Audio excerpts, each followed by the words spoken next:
दोस्तों आज की इस वीडियो में हम the portrait of a lady by Khushwant Singh की समरी सीखेंगे। तो स्टार्ट करते हैं आज की हमारी video.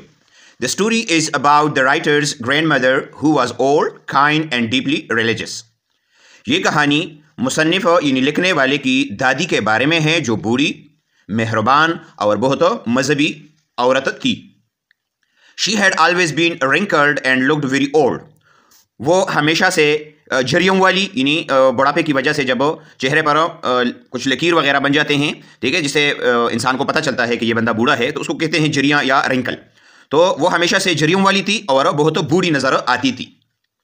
She spend her days praying and telling her rosary beads.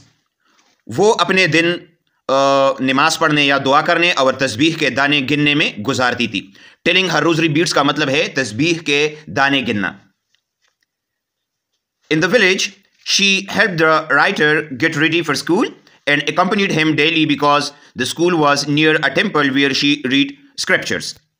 गांव में वो मुसन्निफ को स्कूल जाने के लिए तैयार होने में मदद करती थी और रोज़ाना उसके साथ स्कूल जाया करती थी, क्योंकि स्कूल एक मंदिर के करीब वाक़या था जहां वो स्क्रिप्चर या मुक़द्दस किताबें पढ़ती थी।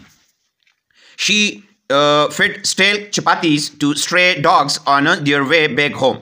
वापसी पर वो आवारा कुत्तों को बासी चपातियाँ खिलाती थी। फिट का मतलब है खिलाना और स्टेल का मतलब है बासी, ठीक है, यानी जो ताज़ा ना हो उसको हम कहते हैं बासी। चपातीज़ का मतलब है रोटी के टुकड़े और स्ट्रे डॉग्स का मतलब है आवारा कुत्ते जो गलियों में इधर उधर घूमते हैं, उसको हम कहते हैं stray dogs. When they moved to the city, their bond weakened. जब वो शहर मुंतकिल हुए तो उनका ताल्लुक कमज़ोर हो गया। यहाँ पर बॉन्ड का मतलब है ताल्लुक और वीकेंड का मतलब है कमज़ोर होना। The writer went to an English school and his grandmother dislike the modern education system, specially the absence of teachings about God. यानी मुसन्निफ ने अंग्रेज़ी स्कूल जाना शुरू किया और उसकी दादी को जो मॉडर्न एजुकेशन सिस्टम है ये पसंद नहीं था। ख़ास तौर पर उसमें अल्लाह या खुदा की तालीमात की कमी थी, इसी वजह से वो उसको पसंद नहीं करती थी। Absence of teaching about God का मतलब है खुदा की तालीमात में कमी थी, ठीक है, और स्पेशली का मतलब है ख़ास तौर पर। She became upset when she heard about music lessons. वो मौसीकी के लेसन्स के बारे में सुनकर बहुत ज़्यादा परेशान हो गई, यानी उसको मौसीकी के जो लेसन्स थे वो उसको पसंद नहीं थे, मौसीकी से रिलेटेड बातें उसको अच्छी नहीं लगती थी। ओवर टाइम दे ग्रू अपार्ट। वक्त के साथ साथ वो एक दूसरे से दूर होते गए। ग्रू अपार्ट का मतलब है दूर होना। The writer went to university and got his own room and his grandmother spend her time spinning yarn and feeding sparrows. मुसन्निफ ने यूनिवर्सिटी जाना शुरू किया और अपना कमरा हासिल किया या उसको अपना कमरा मिला और उसकी दादी अपना वक्त चरखा, ये स्पिनिंग yarn जो है ये इसको कहते हैं, इस तस्वीर में आप देख सकते हैं, इसको हम कहते हैं सोत काटना, ठीक है। तो सोत काटने और चिड़ियों को खाना खिलाने में गुजारती थी, यानी परिंदों को वो खाना खिलाती थी। The sparrows became her new friends. ये परिंदे या चिड़ियाँ उनकी नई दोस्त बन गई। When the writer went abroad, जब मुसन्निफ बैरूनी मुल्क गया, अब्रॉड का मतलब है बाहर ममालिक। She did not show sadness, तो उसकी दादी ने कोई नाराज़गी या कोई उदासी नहीं दिखाई। एंड कंटिन्यूड हर प्रेयर्स, और अपनी दुआएं या अपनी नमाज को जारी रखा। Even when he return after 5 years, यहाँ तक कि जब वो 5 साल बाद वापस आया, शी रिमेन्ड अनचेंज्ड, तो वो वैसी ही थी, यानी उसमें कोई तब्दीली नहीं आई थी।